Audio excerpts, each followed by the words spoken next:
Takže, bratia a sestry, rád vás aj vidím, aj teraz, že sme sa mohli ponedeli stretnúť. Vítam vás na tejto dnešnej skupinke. Aj dnes sme prišli kvôli Pánovi Ježišovi, prišli sme kvôli tomu, aby sme jeho oslavovali. Zišli sme sa kvôli tomu, aby sme aj dnes mohli sa tak znova pripojiť k tým oslavám v nebi, aby sme mohli aj dnes počúvať slovo Božie a hlavne, aby sme prišli sa tak mohli utíšiť, aby Duch Svätý mohol hovoriť do našich srdc, aby mohol otvárať naše mysle, otvárať naše srdcia a prehovárať a ukazovať nám veci, ktoré potrebujeme riešiť v našom živote, aby sme sa skutočne mohli nachystať, správne pripraviť, pretože vidíme tieto časy, ktoré sú teraz, že sú naozaj ťažké časy a môžeme povedať, že veľké súženie pred dvermi a že všetko, čo vidíme, sa pripravuje cesta Antikristovi a my ako deti Božie, ako cirkev potrebujeme naozaj maximálne hľadať Božiu tvár a hľadať jeho prítomnosť a čistiť svoje životy, aby naozaj, keď príde, aby nikto z nás tu nezostal. Budeme dnes pokračovať slovom Božím a to sme v prvom liste Tesalonickým, prvý list Tesaloničanom a dnes budeme preberať 2. kapitolu. Takže prvý list Tesaloničanom, 2. kapitola. Takže, bratia a sestry, aj tento list je veľmi závažný, aj táto 2. kapitola. A tu práve dnes budeme aj v tejto 2. kapitole vidieť obrovský zápas, lebo táto 2. kapitola hovorí o zápase, kedy Pavol, ktorý keď aj zakladal tento zbor a navštívil tento zbor tesalonickým, musí aj v tejto 2. kapitole obhajovať svoje konanie počas pobytu v Tesalonikov, pretože bol osočovaný svojimi protivníkmi z neúprimnosti pri kázaní evanjelia. To znamená, chcem vám povedať, že vždy v spoločenstve, ak je spoločenstvo, tak Satan nasadí tam ľudí, ktorí sa chcú protiviť pravde a jednoducho, keď zvestuje evanjelium služobník Boží a zvestuje pravdu Božieho slova, tak vždy prídu ľudia, ktorí začnú tohoto človeka spochybňovať, napádať a v podstate vytvárať medzi ovečkami pochybnosti o jeho apoštolstve, o jeho službe, o jeho povolaní Božom a tak ďalej. A to len preto, lebo ak tento služobník prináša pravdu slova Božieho, pravda, ktorá má uzdraviť ľudí tam, pravda, ktorá má tie ovečky naozaj priviesť do kráľovstva Božieho, tak diabol robí všetko preto, aby spochybnil tohoto človeka a tým spochybní aj to slovo pravdivé, ktoré on hovorí a jednoducho aby takéto živé slovo neprenikalo v spoločenstve. A tento boj zažíval aj sám Pavol apoštol, aj keď tam bol aj s Timoteom a tak ďalej. Takže my vieme jednu vec, bratia a sestry, že toto sa deje aj dnes. A ja dnes vám objasním tieto veci, že prečo sa to deje, a že my ako služobníci slova Božieho musíme za každú cenu stať v pravde Božieho slova. Nemôžeme uhnúť, ani keby ten napádal, alebo keby niekto povedal, no viete čo, ja toto nebudem počúvať a odídem z tohoto spoločenstva. Nech by sa čokoľvek robilo, my musíme zvestovať pravdu evanjelia Božieho. Musíme stáť na tej pravde. A tu sa pozrieme, ako pôjdeme po tom slove, tak budeme vidieť, že vám odhalím tieto veci. Takže ideme od toho od tej prvého verša. Veď sami viete, bratia, že náš príchod k vám nebol daromný, ale hoci sme predtým, ako viete, mnoho trpeli a potupu znášali vo Filipis, odvážili sme sa vo svojom Bohu zvestovať aj evanjelium Božie v mnohých bojoch. Tak sa pozrite, z Filipis prišiel Pavol do Tesaloniky, kde mal protivenstva tiež od Židov, protivenstva od ľudí, ktorí sa priečili pravde a prišiel tu zase stála opozícia, ktorá chcela prevrátiť toto slovo Božie a pozrite sa, že tu hovorí, že že nie nadarmo som prišiel k vám, nie nadarmo, pretože tam musel prísť, aby im zvestoval celú pravdu slova Božieho, takže nebolo to nadarmo, nie nadarmo. Vám zvestujem evanjelium Bože v mnohých bojoch. Naše napomenutie nepochádzalo totiž ani z poblúdenia, ani z nečistých pohnutok a ani z podvodu. Pozrite sa, bratia a sestry, čo tu hovorí. On tam prišiel s napomenutím. Dobre si toto zrátajte. Pavol tam prišiel s napomenutím, aby napomenul ovečky, ako majú žiť. Aby napomenul, aby nevychádzali na širokú cestu, ale zotrvávali na tej úzkej ceste a konali Božiu volu, aby skutočne mohol ich Duch Boží viesť v tej pravde a mohli sa správne pripraviť a očakávať takto v takom čistom živote Pána. A on tu Pavol obhajuje, hovorí, že prišiel tam, že to naše napomenutie, že nepochádzalo ani z poblúdenia, ani z nečistých pohnutok, ani z podvodu. Teda hovorí, že neprišiel som vás napomenúť, že bych vás chcel oklamať, že by chcel niečo získať od vás, že by som chcel vás niekde zaviesť a niekde oklamať alebo niečo, ale hovorí tu, že ani z poblúdenia, ale ako nás Boh uznal za hodných a poveril zvestovať evanjelium, tak hovoríme. Nie ako tí, ktorí sa chcú páčiť ľuďom, ale Bohu, ktorý skúma aj naše srdcia. Takže, bratia a sestry, pozrite sa, Pavol hovorí, že on je služobník Kristov, ktorý sa nepotrebuje a nechce páčiť ľuďom. Toto je veľmi závažná vec, pretože chce sa páčiť Bohu. A ja vám chcem dnes povedať túto dôležitú vec, že každý služobník, ktorý zvestuje evanjelium a najmä učitelia a teda kázatelia, ktorí zvestujú ovečkám, musia zvestovať čistú pravdu, pretože vidíte, aj dnes si prečítame v 2. Timotejovej, kde je napísané, že v posledných časoch neznesú ľudia zdravé učenie, že budú mať svrblavé uši a budú si hľadať svojich učiteľov, aby počúvali to, čo oni chcú. A tak je aj v dnešnej dobe mnoho kázateľov, ktorí kážu Božie slovo tak, že hovoria len ľuďom to, čo ich lichotí. To, čo sa ľuďom ľúbi, aby ľudia tam chodili, aby sa tam ľudia dobre cítili. Aby ľudia neišli odtiaľ rozhádzaní, že proste Duch Boží tlačil na nich, lebo žijem v hriechu, lebo žijem v neposlušnosti, lebo chodím po tej širokej ceste, ale nie, to nechcú počuť ľudia. Ľudia chcú počuť to, že ako ich Boh miluje, ako je všetko dobré. Akí prišli, takí odídu. Ale Pavol tu hovorí, ak by som toto mal robiť, tak sa chcem ľúbiť ľuďom a nie Bohu. Ale právý služobník Ježiša Krista sa chce ľúbiť Bohu. Takže bude vždy zvestovať pravdu slova Božieho, či sa to ovečkám ľúbi alebo neľúbi. Pamätáte si na ten čas, keď Pán Ježiš, veľa ľudí šlo za ním a veľa bolo učeníkov sa stalo. A potom v Jánovom evanjelii, to je tam okolo 15. kapitole, keď tí mnohí prišli za ním a povedali, to je tvrdá reč. Keď Pán Ježiš im začal hovoriť o tom, že kto je moje telo a pije moju krv, že ten má večný život. A keď im vysvetloval tieto veci, že sa týkajú tieto veci, duchovných vecí a tak ďalej, povedali, kto to môže počúvať a odišli od neho a všimnite si, a je tam potom napísané, a viac s ním nechodili. Čo Pán Ježiš urobil? Utekal za nimi? Neutekal. Kričal po nich, že poďte späť, ja zmením slovo? Nekričal. Čo urobil? Otočil sa na svojich apoštolov a hovorí, či aj vy chcete odísť? A Peter hovorí, ku komu by sme šli, že len ty máš slova večného života. Bratia a sestry, Boh nebude meniť slovo Božie.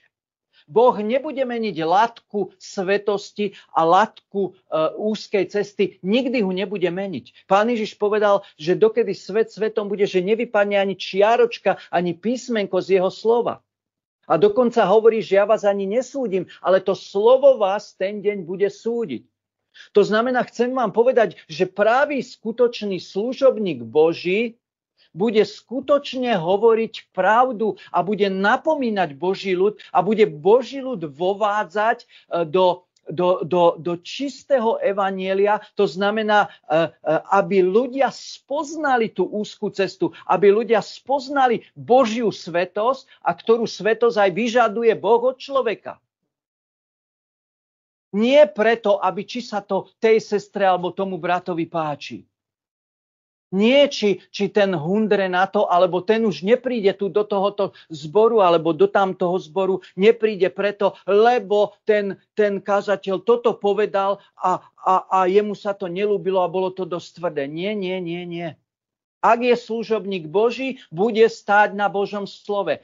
A každý poslucháč, kto miluje Pána, tak príjme tvrdé slovo, pretože tvrdé slovo má moc uzdravovať. A toto tu presne vysvetľuje apoštol Pavol, ktorý hovorí, že on tu prišiel aj do tej Tesaloniky a hovorí tu, že tu prišiel skutočne preto, aby naozaj im nechcel sa ľúbiť im, tým ľuďom, že teda áno, že im bude lichotiť v niečom, ale že prišiel, aby sa ľúbil Bohu, aby im zvestoval celú pravdu evanjelia. A vy viete, že celá pravda evanjelia nie je len to, že Boh ťa miluje a Boh ťa voviedol do milosti a milosť je zadarmo. Ale vieš tu aj to, že v tej milosti, do ktorej si vstúpila, do ktorej ťa Boh voviedol, že máš aj povinnosti. Že máš povinnosti, aby tvoj život umrel svetu a starému životu. Že musíš umrtviť telesný život, umrtviť starý život, že musíš umrtvovať telesnosť a všetky tie veci, ktoré pochádzajú zo sveta a z vlastnej zlej žiadosti a že potrebuješ, ako dnes Martin hovoril, byť svetlom. A že potrebuješ kráčať podľa ducha a po tej úzkej ceste. Toto potrebujeme hovoriť. Bratia a sestry, sú príhodné časy a sú veľmi blízke časy veľkému súženiu, veľmi blízkému času, kedy nastúpi Antikrist a ten sa nebude hrať s nikým. S nikým sa nebude hrať. A všimnite si to, že ak dnes nemáme o tomto hovoriť, ak nemáme hovoriť, ako máme žiť, ak nemáme hovoriť o tom, ako máme svietiť pred ľuďmi, ako sa máme vzdať veci, o čom máme hovoriť? Ako sa máme potom pripraviť? Ako máme čakať Pána Ježiša Krista? Tak ako svet?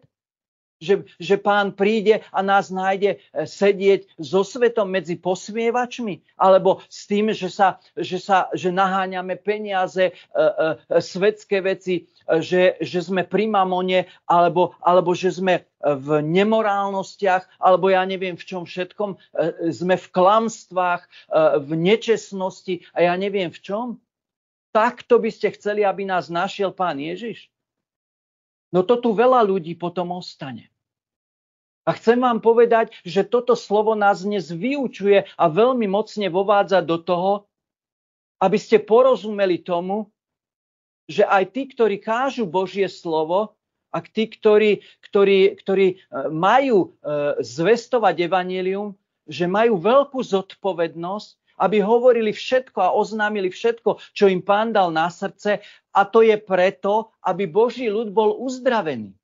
A to je preto, aby ak sú tam ľudia, ktorí nežijú tak, ako majú žiť, ak sú tam ľudia, ktorí možno doma v tme, ako som aj v nedeľu hovoril, skrývajú hriechy a skrývajú zlé veci, ak sú tam ľudia, ktorí rebelujú stále voči Bohu, aby to počuli, aby ich to zatriaslo, aby keď odchádzajú domov zo spoločenstva, aby mohli premýšľať nad svojim životom a činiť pokánie. Bratia a sestry, je doba, kedy Boh hovorí, čiňte pokánie, lebo skoro prídem. Čiňte pokánie. Takže nemôže služobník lichotiť preto, aby tento a tento a tento, alebo tá sestra chodil do spoločenstva. Nehovor také veci, lebo vieš, oni to neradi počujú a oni už neprídu. To je ich vec, čo urobia. Kto hazarduje so svojím večným životom, kto hazarduje s milosťou, kto berie milosť Božiu nadarmo, ten bude raz vydávať počet z toho pred Pánom. Takže Pavol sa tu obhajuje a obhajuje sa Božím slovom a obhajuje sa pred Tesalonickými, aby tí protivníci proste bojovali proti nemu, aby tým, ktorí stoja v pravde, tí Tesaloničania, aby im odhalil to, že vy potrebujete počuť tvrdé slovo, že vy potrebujete počuť tvrdé evanjelium, lebo toto vás má moc uzdraviť. Bratia a sestry, keby som každú nedeľu počúval nádherné veci a nepočul by som, že ja nesmiem tak žiť, že ja nesmiem to robiť a tak ďalej, tak by som prišiel domov radosný z toho, že ako je to fajn, ako mi je dobre. Ako nemám čo robiť, nemám čo meniť život alebo čosi a príde Pán a ja bych tu ostal. Chcem vám povedať ešte jednu dôležitú vec, že ak služobník Boží vám nepovie pravdu a bude lichotiť ľuďom a tí ľudia, tí ovečky zahynú, pretože zostanú na širokej ceste, tak oni zahynú, pretože boli na širokej ceste, ale tú krv bude požadovať od toho, kto ich vyučoval. Ak ten, ktorý ich vyučuje a vyučuje ich pravdou, že im všetko oznamuje, čo má, a oni to neposluchnú, oni zahynú pre ich neposlušnosť, ale od neho nebude tú krv vyžadovať. A toto je Božie slovo, ktoré je pravdivé a preto Pavol sa takto bráni a preto navádza a jasne o tomto hovorí, že aby toto pochopili oni. Takže pozrime sa na to ďalej. Naše napomenutie nepochádzalo totiž ani z poblúdenia, ani z nečistých pohnutok, ani z podvodu, ale ako nás Boh uznal za hodných a poveril zvestovať evanjelium, tak hovoríme. Nie ako tí, ktorí sa chcú ľuďom páčiť, ale Bohu, ktorý skúma naše srdcia. Veď ako viete, ani sme vám nikdy nelichotili v reči. Ani Boh je svedok. Nechceli sme lakome získať niečo pre seba. Ani sme nehľadali ľudskú slávu, ani u vás, ani u iných. Bratia a sestry, pozrite sa, nehľadali sme ľudskú slávu ani nič iné. Dnes, a to je pravda, čo sa deje skutočne, že mnohí kázatelia má ísť do spoločenstva a pýta sa, koľko tu zarobím, či dostanem auto, či budem mať mobil, a či bude mať všetko, čo potrebujem a je ochotný ľuďom tak hovoriť, čokoľvek hovoriť to, aby boli spokojní. Aby boli s ním spokojní, aby nemali s ním nejaké problémy. Chcem vám povedať, že právý služobník Boží nehľadá skutočne ani prijatie, ani uznanie, ani slávu u druhých. A my dobre vieme, že diabol, keď niekto slúži ľuďom, že diabol tam prichádza a snaží sa toho služobníka vtiahnuť do toho, no pozri sa, aby si sa ľúbil ľuďom, však niečo, nehovorím až takéto veci. Ja som vám to už hovoril, nebudem hovoriť kde, ale keď som bol v jednom spoločenstve, chcem vám povedať, vy viete dobre, čo vyučujem, že hovorím pravdu slova Božieho a tvrdé veci hovorím a chcem vám povedať, som mal telefonáty, kde mi jasne zavolali z toho zboru, prestaň už toto hovoriť. Nechceme to počúvať. Ja som sa pripravoval na ďalšiu kázeň a som prijal tento telefon. Ja som nevedel, čo mám robiť. Či tam mám ešte prísť, či mám si to ďalšie slovo pripravať. Povedal mi, že chceme, aby si nás dvakrát pochválil kázeň. Na začiatku a potom na konci. Nechceme počúvať toto tvrdé slovo. Toto som počúval v telefóne. To je pravda. Tak toto bolo. A ja som mal na stole rozloženú Bibliu, jednu, druhú a som sa chystal na nedeľu, aby som išiel kázať do toho zboru a dostal som telefon, kedy ma už pripravovali, že nemám tam doniesť tvrdé slovo. Ale ja som ho tam doniesol. Ale chcem vám povedať, bratia a sestry, toto je tlak satana. Toto je tlak satana, aby si sa ľuďom ľúbil. Urobíš, čo chcú a budeš sa im ľúbiť. Oni ťa tam možno aj spravia kazateľom a oni ti možno aj niečo zaplatia. A budeš spokojný, pôjdeš domov, ale pred Bohom nebudeš mať pokoja. Pretože Boh chce, aby si zvestoval to, čo máš zvestovať. To slovo, ktoré má prísť. Takže pozrite sa, tu nejde o žiadne lichotenie. A tu ďalej hovorí potom, ako Kristovi apoštolovia, mohli sme síce požadovať vážnosť od vás, ale boli sme prívetiví k vám, ako keď dojčiaca matka láska deti. Tak sme sa vinuli k vám, že sme boli hotoví dať vám nielen Božie evanjelium, ale aj vlastné duše, pretože sme si vás zamilovali. A toto je úžasné. Musíme sa navzájom milovať. Nemôže prísť kazateľ, ktorý zvestuje evanjelium, aj keď tvrdé slovo, ale musí milovať. Musí milovať. Tá láska tam musí byť.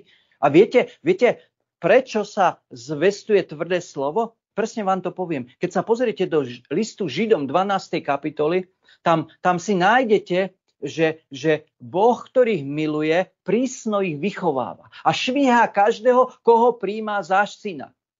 List Židom 12. kapitola od 6. veršu. Si to môžete potom doma prečítať, nebudem to teraz čítať. To znamená, Boh, ktorý je autorita, ktorý všetko stvoril, keď ťa prijíma za syna, tak je napísané, že ťa prísno vychováva a švíha každého, koho prijíma za syna.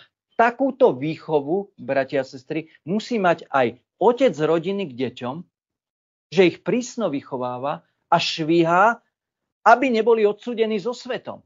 Aby všetko urobil preto, aby nežili ako tento svet žije. A takúto istú výchovu musia mať aj starší voči spoločenstvu, že ich milujú, ale tiež ich prísno vychovávajú. Prečo? Aby tie ovečky v tej láske, viete, čo je za tým tvrdým slovom? Za tým tvrdým slovom je láska, ktorá ťa miluje tak, že to tvrdé slovo má spôsobiť, aby si už konečne nehrešil, aby si konečne sa vrátil na tú úzkú cestu, lebo tá láska hovorí, že chcem ťa, aby si vstúpil do Božieho kráľovstva. Pretože ak vás nemilujem, ak bych vás nemiloval, tak vám budem hovoriť lichotiť. Čo chcete? Nádherné veci, aby ste prišli spokojní. Poviem vám, aký ste krásni, ako je všetko dobré. Keby som vás nemiloval. Pretože by mi bolo jedno, či tu zostanete, keď príde Pán, alebo tu nezostanete. Ale keď vás niekto miluje a túži potom, aby ani jeden z toho zboríku nezostal tu, alebo aby všetci vstúpili do Božieho kráľstva, keď zaznie hlas a povel tej trúby, tak musí ten služobník prinášať tvrdé Božie slovo, čisté Božie slovo, ktoré je vytiahnuté z Božieho slova, aby Duch Svätý mohol konať a aby ty si išiel pootriasaný z toho spoločenstva. Viete, ak ja mám chodiť zo spoločenstva, parádička, sme sa podebatili, dobre bolo, som tam stretol toho. A ako tu máme teraz lásku, jak nám je fajn, jak chodíme po výletoch, jak je všetko dobré, jak máme konferencia, ja neviem čo. My potrebujeme ísť potriasaní zo zboru. Ja potrebujem odchádzať, že môj duch nemá pokoja, lebo dnes som počul veci, ktoré mi ukázali, že ja ešte tieto dve veci nemám v živote na poriadku. A že musím niečo s tými vecami začať robiť. Chápete? Takto musím odchádzať zo spoločenstva. Ak odchádzam tak, že parádička, lážo, plážo, ja mám v týždni nejaké kšefty, ja mám to, ja mám hento, už aby som tam bol. Ako sa chcete pripraviť? Ako chcete, aby vás Boh vychoval, keď nechcete prijať prísnu výchovu? A toto hovorí presne Tesaloničanom. Takže je to nádherné, bratia a sestry. Pozrime sa na to a o tom to je. Stále si hovoríme, že keď sa v láske budeme napomínať, že je to dobre aj nás, aj mňa. A ja keď naozaj spravím chyby a robím chyby a ja padám, mnohom zlyhávam a ja neviem čo, aj doma, aj kdekoľvek a tiež potrebujem, aby prišiel brat alebo sestra za mnou a povedať, dávaj si na toto pozor. Tiež to nemusím vidieť mnohé veci.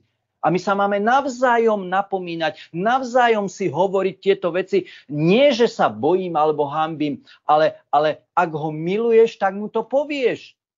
Pretože keď ho miluješ, viete, svet to robí opačne. Nehovor mu to, keď ho máš rád. Lebo si ho znenávidíš. Ale v Božom kráľovstve je to ináč. Povedz mu to, keď ho miluješ, pretože to ho môže zachrániť. Keď Pán príde. To je úplne opačne, jak vo svete. No a pozrite sa tu ďalej, hovorí, že zamilovali iste, sa pamätáte, bratia, na našu prácu a námahu. Vodne v noci sme pracovali, len aby sme nikomu z vás neboli na ťarchu. A tak sme vám kázali evanjelium Božie. Pozrite sa, aké to je nádherné, že Pavol, viete, že šil stany. A aké to je nádherné, že on nechcel olupovať tie zbory.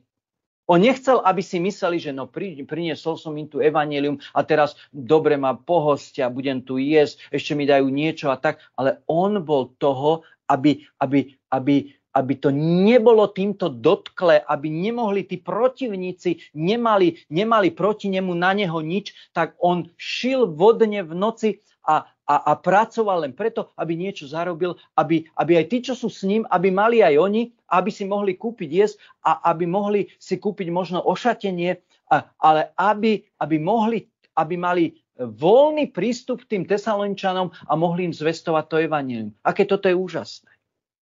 Ako dnes mnohí kazatelia hľadajú, že no toto idem zaplať mi, toto toľko stojí zakázanie, nedelu, toľko je to.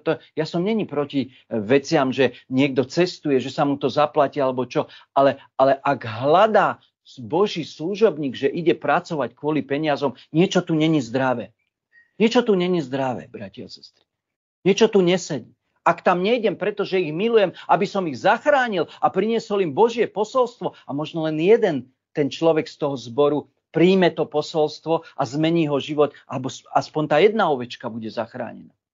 Takže toto je úžasná vec. A pozrime sa ďalej, čo tu hovorí. Vy ste svedkami aj Boh, ako zbožne, spravodlivo a bez úhony sme sa správali k vám veriacim. Vy viete, ako sme vás každého ako otec vlastné deti napomínali, povzbudzovali a svedectvom zaväzovali. Pozrite sa, že Pavol tu hovorí tri veci, že ako sme zbožne, spravodlivo a bez úhony tam žili, keď sme boli pri vás. Pozrite sa, ako Pavol dáva za svedectvo aj svoj život. Dnes hovoril Martin o svetle. A Pavol tu hovorí, my sme tam boli svetlom, lebo sme pred vami zbožne, spravodlivo a bez úhony žili. To znamená, neprišli sme tam, aby sme posmešky, poďme kdečo, poďme si posedieť k vám a poďme, dáme si vínko a dáme si toto. Ale oni tam naozaj zbožne pred nimi žili, že mali svedectvo na ich živote. A potom tu hovorí, že vy viete, ako sme vás každého ako otec vlastné deti. To znamená, že tak ich miloval Pavol, že každého tam v tých Tesalonikanoch napomínali, povzbudzovali a svedectvom zaväzovali, aby ste žili dôstojne Boha, ktorý vás povoláva do svojho kráľovstva a slávy. Tak sa pozrite na to, bratia a sestry, že napomínať musel Pavol a povzbudzovať a svedectvom zaväzovať. Toto je Božia práca. Toto je práca nedeľného spoločenstva, strednejšieho spoločenstva, ale aj toho, že keď vieme, že potrebujeme aj v týždni, si potrebujeme sa povzbudiť svedectvom, povzbudiť sa v mnohých veciach, alebo prísť za vami, alebo sa stretnúť, alebo si povedať ťažké veci, ktoré prežívame a tak ďalej. Ale pozrite sa, všetko to má slúžiť na to, aby ste žili dôstojne Boha. Dôstojne Boha. Čo to je byť dôstojne žiť Boha? To znamená, aby si mohol žiť tak, že nebudú neveriaci sa pozerať na teba a budú sa rúhať Bohu. Že ako tento človek žije a hovorí, že je veriaci. Viete, ako je napísané, že pre vás sa rúhajú Bohu, keď vidia, ako žijete. To znamená dôstojne žiť, to znamená to napomínanie, bratia a sestry, není preto, že ten brat mi tak nesedí moc, dobre mu poviem niečo. To nie je preto. Tu je láska. Tu má byť láska, že vidím, že ten brat chodí po širokej ceste, ja ho milujem a ja chcem, aby bol spasený. Ja musím ísť za ním. Ja mám nutnosť ísť za ním a povedať mu, brat, prosím ťa, toto, čo žiješ, je široká cesta. Ty potrebuješ sa z týchto vecí navrátiť, ty potrebuješ činiť pokánie, alebo sestra, alebo kdokoľvek. Toto je to, čo potrebujeme my robiť. A to je preto, aby si žil dôstojne Boha tu na zemi. Prečo? Pretože si povolaný do Božieho kráľovstva a do slávy. A toto není sranda, bratia a sestry. Do Božieho kráľovstva a do slávy. Ako chceme vojsť do slávy? Dnes sa hovorí, veď si milosti, nič nemusíš. Máš slobodu. Ako je to po rumúnsky tá sloboda? Ako? Libertáte. Tak mi to hovorila Olinka. Libertáte po rumúnsky sloboda. Dnes to hovoria tak a hovoria aj v Rumunsku. Že sme v slobode. Mám slobodu, veď som Kristovi slobodný, mám milosť zadarmo, nemusím nič. A preto žijú tak, ako žijú mnohí. Ale keď príde Pán, ako chcú tí, čo žijú to libertáte, tú slobodu, ako chcú vstúpiť, bratia a sestry, do Božej slávy. Viete, čo to je vstúpiť do Božej slávy? Dostať nové telo, oslávené telo a vojsť do priamého prítomnosti živého Boha. A my sa na toto potrebujeme pripraviť. My sa potrebujeme pripraviť a na to dal Pán úzkú cestu. Nadstavil latku úzkej cesty. Dal Ducha Božieho a Duch Svätý má nás sprevádzať, pretože my sa musíme podvoliť Duchu Svätému a Duch Svätý ťa bude sprevádzať, aby si videl hranice úzkej cesty. Vidíš vo svojom živote hranice úzkej cesty? Častokrát sa pýtame, alebo špekulujeme, alebo vymýšľame, že ako by som najbližšie mohol k tej hranici ešte prísť. Čo by som si mohol také dovoliť, aby som čo najbližšie k tej hranici prišiel, ale neprešiel za ňu. To je vypočítavosť, špekulovanie. Ale chcem vám povedať, že úzka cesta má hranice a tu vytýčil Boh a tu vidíme v Božom slove krásne to tam vidieť, ako je to tam napísané, ako sa to stále vyučujeme, aby sme to porozumeli a jednoducho toto je podstatné, preto je to napomínanie, preto je to povzbudzovanie a to zaväzovanie svedectvom, aby sme žili všetci, ako je tu napísané, dôstojne Boha. Aby sme mohli vstúpiť do Božieho kráľovstva a do Božej slávy. Ak si niekto myslí, že odovzdal modlitbe život Pánovi, pokrstil sa a teraz si žije ako chce, že vstúpi do Božej slávy, to nie je tak. To nie je tak. Tu je úzka cesta, bratia a sestry. Tu je Pán Ježiš, čo hovorí, dobre si to prečítajte, ako si musí spočítať náklad, keď ide niekto dom stavať. A na konci tej rozpravy Pán Ježiš hovorí, že a kto chce mi byť učeníkom, musí sa zrieť všetkého. Vzdať sa všetkého. Toto nie je sranda, bratia a sestry. Vzdať sa všetkého. Ja som aj nedeľu hovoril, že dnes je veľa kresťanov nespokojných. Veľa kresťanov je zarmútených a sú takí, čo sú sklamaní. Sklamal sa z brata, zo sestry, z manželky, z práce. Sklamaných. A to sklamanie ich dovádza, bratia a sestry, k tomu, že zoberú veci do vlastných rúk. Toto mi nejde, toto mi nevyšlo, toto mi Boh nedal a zoberú to do vlastných rúk, to zoberú a idú už po širokej ceste, aby hľadali to, čo ich sklamalo v tých druhých, aby si to našli inde. Častokrát to nachádzajú aj vo svete. A tak toto je, bratia a sestry. Toto sa dnes deje. Ale Božie slovo hovorí, že ak chceš vstúpiť do Božieho kráľovstva, do tejto úžasnej slávy, kde je živý Boh, tak je to jediná možnosť, že budeš kráčať po tej úzkej ceste. No a ideme ďalej a tu pokračuje, preto aj my neprestajne ďakujeme Bohu, že keď ste prijali naše kázanie o Bohu, prijali ste ho nie ako ľudské slovo, ale čím naozaj je ako slovo Božie, ktoré aj pôsobí vo vás veriaci. Tak sa pozrite, tak toto má byť, bratia a sestry. Keď hovoríme a zvestujeme práve čisté Božie evanjelium, tak tí poslucháči ho nemajú prijať, no to hovorí Janko, alebo to hovorí ten, ale majú ho prijať v pravde, čím je, a tým je Božie slovo. To znamená, ja sa inak pozerám na to, nie či to hovorí Janko, či to hovorí ten, lebo to hovorí ten, ale pozerám sa na to, že hovorí Božie slovo a ty ho musíš prijať ako Božie slovo. Ako Božie slovo. Čím v pravde, pretože ono má moc zmeniť človeka. Viete, často mnohí povedia, a čo, to on hovorí tak a to vieš, dovie, ako to je a už to nebere ako Božie slovo, ale ako ľudské. To on nejako takto povedal a tak ďalej. Chcem vám povedať, v týždni som sa stretol s jedným človekom a on bol bratom. Ja neviem, či je ešte bratom alebo není bratom Kristovi. Chodil do spoločenstva jednoho a aj tam slúžil v tom spoločenstve, ale aj v jeho službe som videl veľa, že vylieval tam svetských vecí do tej služby a som ho stretol a tak sme sa rozprávali, ale bolo tam veľa ľudí, nemal som čas veľa sa rozprávať, ale pýtal som sa ho, že kde chodíte teraz do spoločenstva, celá rodina? On mi povedal, my už nikde nechodíme.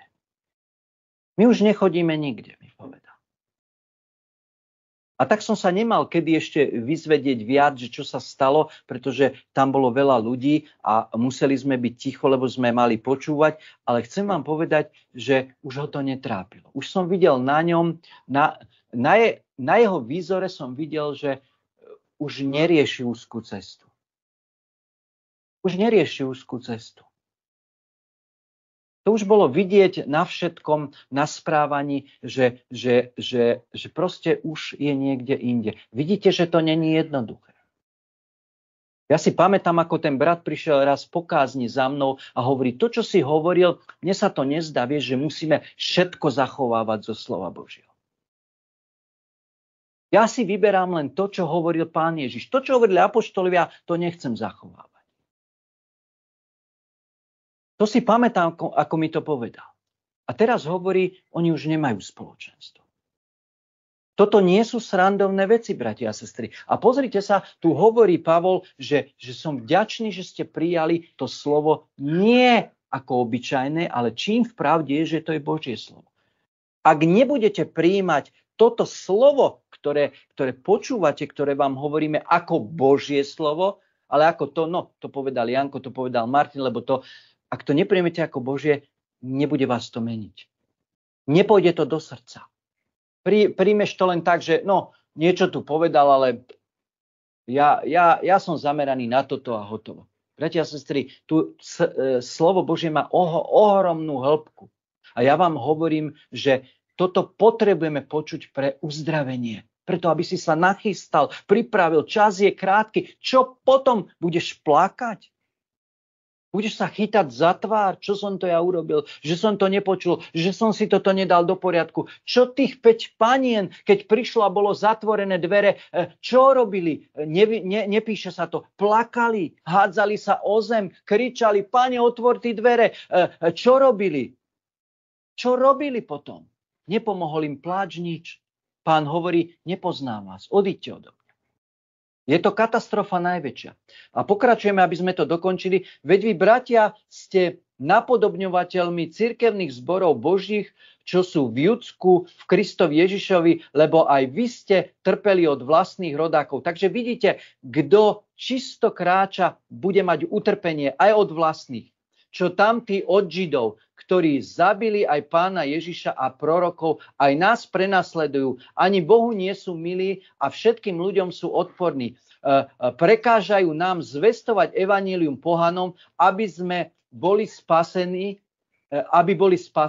a robia to preto, aby dovršili mieru svojich hriechov, ale prišiel na nich hnev až do konca. Chcem vám povedať, že každý, kto prekáža pravde, kto presvieča brata, sestru, vieš, hento nemusíš tak žiť, to nevadí, on to hovoril, ale to nič. Aj keď je to v slove Božom napísané, kto prekáža pravde, spadne pod Boží súd. Chcem vám povedať, kto zamedzuje zvestovaniu čistého evanjelia, kto sa stavia do opozície voči Bohu, lebo ak sa niekto stavia, aj ten, čo mi to volal, ten brat, a už toto nehovor a nechceme títo veci počuť, kto stavia a robí prekážky, aby Boh tam uvoľnil čisté Božie slovo, kto robí prekážky, to spadne pod Boží súd. Tu je to napísané. Či Žid, či Grék, to je jedno, kto to je. Jedno je, kto to je, spadne pod Boží súd. Nestavajte prekážky. Dnes bola hovorená pravda, no ale vieš, on to počul a on už nechce ísť do zboru a nehovor to už tak. Nestávajte prekážky, stávate ich Bohu. Tu sa musí hovoriť pravda, aby národ Boží bol uzdravený.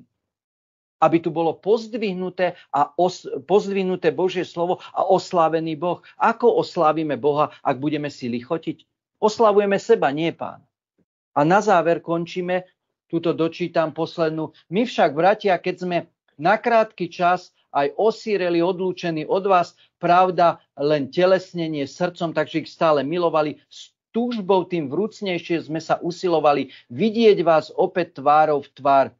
Preto sme chceli prísť k vám, ja, Pavel, opätovne, ale Satan nám to prekazil. Veď kto je naša nádej, alebo radosť, alebo veniec chvály pred našim Pánom Ježišom pri jeho príchode, ak nie aj vy?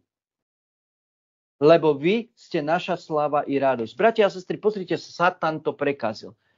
Sú veci dovolené. Vidíte, ako pri Jobovi Boh dovolil Satanovi určité veci, aby mu zobral rodinu, zvieratá, aby mu potom nasiahol na zdravie a tak ďalej. A pozrite sa, Satan prekazil, Pavol chcel tam prísť poslúžiť, vidieť ich, lebo ich miloval aj Tesaloničanov, ale Satan prekazil. Častokrát Satan nám prekazí nejaké veci. Ale to nie je dôvod preto, aby si to vzdal. To nie je dôvod preto, aby si potom už nehovoril pravdu. No, radšej nebudem to hovoriť, abych mal pokoj so Satanom. Nie. Každý, kto chce prinášať pravdu a čistú pravdu evanjelia, Satan mu bude v petách. Tak vám to chcem povedať. Ja som vám hovoril, ako som do Rumunska ma Boh poslal, a to v rýchlosti poviem, ako som tam mal zvestovať pravdu Božieho slova, ako sa tam žije a čo tam v tom zbore nebolo dobre. A celú noc zo soboty na nedeľu bol Satan pri mne. A chcem vám povedať, ako som zavrel oči na posteli, Satana som videl a útočil na mňa a proste celú noc som bojoval so Satanom a ráno som si povedal, že asi sa ani na nohy nepostavím a asi ani nebudem môcť do toho zboru isto hovoriť, ale padol som na kolená a modlil som sa, Pane, Ty mi daj silu a to, čo mám povedať, aby som tam dokázal odovzdať. A tak som došiel do toho zboru a aj sa mi nohy klepali a ak som to slovo odovzdal tak, ako mi Boh dal, tak 3/4 zboru vyšlo k pokániu. Vyšlo dopredu a kričali, plakali na Boha a činili pokánie z tých hriechov, ktoré Boh mi ukázal a ktoré museli činiť z toho pokánie. Takže ak zvestujeme pravdu a stojíme zo spravodlivosti, stále bude Satan v petách. No tak, bratia a sestry, to je toľko, čo som vám chcel dnes povedať. Nech vás Pán Ježiš žehná, nech vás posilňuje. A pozrite si v Židom 12. kapitole tú prísnu výchovu, keď budete mať čas alebo v týždni. Takáto prísna výchova musí byť aj v spoločenstve, aj medzi otcom a deťmi, ako je aj medzi nebeským otcom a nami. A potom si pozrite aj v 2. Timoteovej v 4. kapitole si pozrite, ako v posledných časoch, znak poslednej časy bude, že neznesú veriaci ľudia zdravé učenie a budú si hľadať učiteľov, lebo budú mať svrblavé uši. A toto je presne čas, ktorý sa deje, že nehovor toto a toho tu nechceme. Chceme takého kazateľa, aby sme mali pokoj, aby nám povedal, čo sa nám ľúbi a aby sme sa tu mali dobre ako spoločenstvo. Nie. Ty potrebuješ byť otriasaný v nedeľu a otriasaný prísť domov a vedieť, že to není zo zlého, ale z lásky Božej, aby si napravil svoj život a konal Božiu vôľu. Nech vás Boh žehná. Amen.